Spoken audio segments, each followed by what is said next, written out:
Many people carry the same quiet question for years. Why don't people seem to like me? They replay conversations, they analyze pauses, they search for mistakes they must have made. But what if that feeling isn't a verdict? What if it is a signal your system learned for a reason? Feeling unlikable is often treated as a personality flaw, as if some people are naturally social and others are simply missing something. But psychology suggests something different. Feeling unlikable is rarely about how others see you. It's about how your brain interprets uncertainty. Social interactions are full of missing information. People pause, they look away, they don't respond immediately. For some nervous systems, that ambiguity is tolerable. For others, it feels urgent, so the brain fills the gap, often with a single explanation. It must be me. But where this pattern comes from? This pattern often develops in environments where emotional safety was unpredictable, where moods shifted, where silence carried meaning,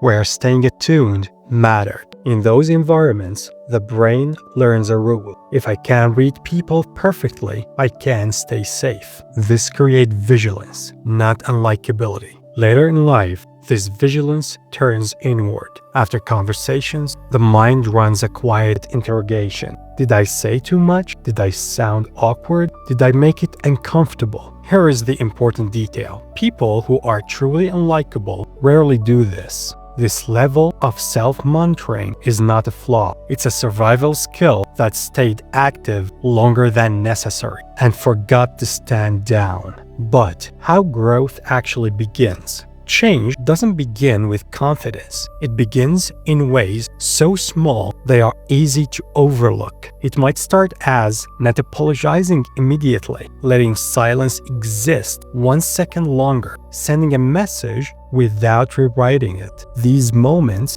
don't feel empowering. They feel slightly uncomfortable and slightly calmer. The goal isn't to eliminate self-questioning overnight. The goal is to notice it and not obey it every time. Each time you don't rush to fix yourself, your nervous system learns something new.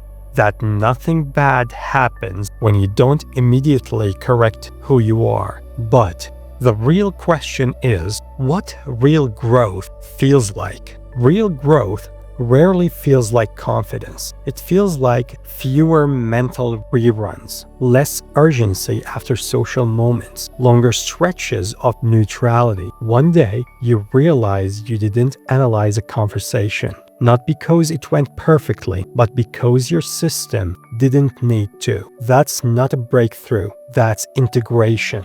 Feeling unlikable was never a verdict. It was a signal that your system learned to prioritize safety over ease. And systems can update, not through force, not through performance, but through repeated moments of choosing not to panic. And discovering that connection, survive anyway.